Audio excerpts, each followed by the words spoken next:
Hey guys, welcome to Fun Learning. In this video, we are going to discuss about the bursa, blood supply, nerve supply and the relation of its joint with the help of the mnemonic. With no more delay, let's get started. In order to remember the bursa of its joint, just try to remember two words. First word is Gopi and second word is going to be GST. Now, let me abbreviate the term Gopi. What does G stands for in Gopi? G stands for gluteofemoral bursa.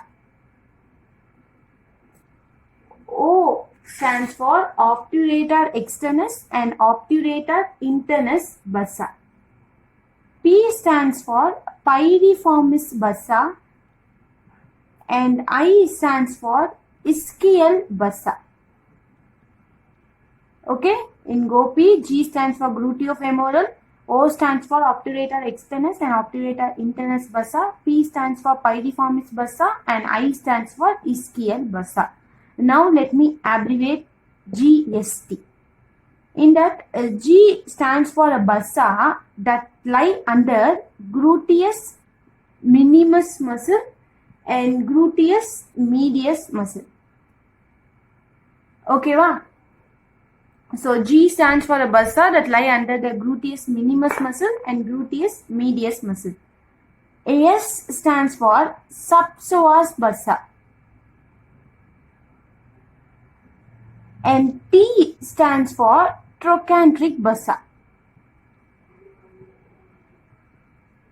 These are the bursa of hip joint. Okay, now let us discuss about the blood supply of hip joint with the help of the mnemonic.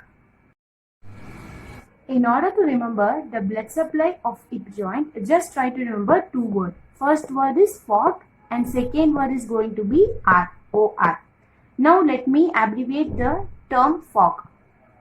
In that, F stands for ascending branch of medial and lateral circumflex femoral artery.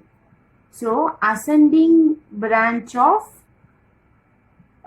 medial and lateral circumflex femoral artery.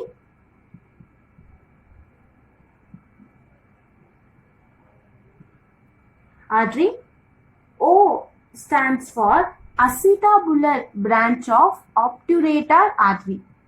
So, obturator artery la acetabular branch. And G stands for superior and inferior gluteal artery. Superior and inferior gluteal artery. So, FOGLA, F stands for ascending branch of medial and lateral circumflex femoral artery. O stands for obturator artery la acetabular branch. G stands for superior and inferior gluteal artery. Now, let me abbreviate the OR. Before abbreviating the term OR, I hope so that you have watched my hip joint part 1 video. In that, I have explained that most of the fibers of the capsule, that is, most of the fibers of the joint capsule are reflected and attached to the neck and forms a retinacula. Blood vessels for the head and neck of femur pass through this retinacula. Why I am saying this is, this OR going to supply the intracapsular part of femur. So, this is going to supply the intracapsular part of femur. Okay. In that, O stands for same acetabular branch of obturator artery.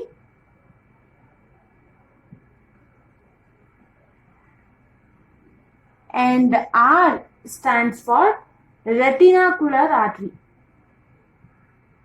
So, R stands for retinacular artery and this retinacular artery arises from the medial and lateral circumflex femoral artery. Okay, now let us explain about the nerve supply of hip joint with the help of the mnemonic.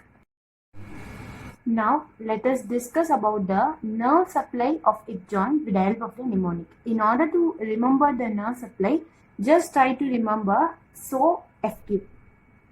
In that, S stands for sciatic nerve and superior gluteal nerve.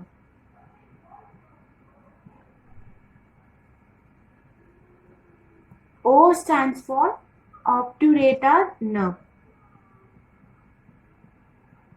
F stands for femoral nerve and Q stands for nerve to quadratus femoris. Okay, so you should remember FQ. In that, S stands for sciatic and superior gluteal nerve. O stands for obturator nerve. F stands for femoral nerve and Q stands for quadratus nerve to quadratus femoris. Okay, now let us discuss about the relation of hip joint with the help of the mnemonic. So now let us discuss about the relations of hip joint in detail. Under this topic, we are going to discuss about the four relations, namely anterior relation, posterior relation, superior and inferior relation. First, let us discuss about the anterior relation. In order to remember the anterior relation, just try to remember RIP. R stands for rectus femoris muscle. I stands for iliopsoas muscle, and this muscle is going to separate the joint from femoral artery and the femoral nerve. P stands for pectineus muscle, and this is going to separate the joint from femoral vein. Now let us discuss about the posterior relation of hip joint in detail. In order to remember the posterior relation of hip joint, just try to remember GOPS. In that, G stands for gluteus maximus muscle and gemmelli muscle. O stands for obturator externus muscle and obturator internus muscle. P stands for piriformis muscle and S stands for sciatic nerve. Now let us discuss about the superior and the inferior relation of hip joint with the help of the mnemonic. In order to remember the superior and the inferior relation of hip joint, just try to remember GRP2, TOE. Okay, in that, G stands for gluteus minimus muscle, R stands for rectus femoris muscle. This two muscle forms the superior relation of hip joint. P stands for pectineus muscle and toe stands for tendon of obturator externus muscle. This two forms the inferior relation, that is pectineus muscle, tendon of obturator externus muscle forms the inferior relation of the hip joint. With this, I am completing this video. My next video is going to be about the movements of the hip joint. Thank you. Thanks for watching. If you like this video, please subscribe to my channel. Keep supporting. Stay home and stay safe. Thank you.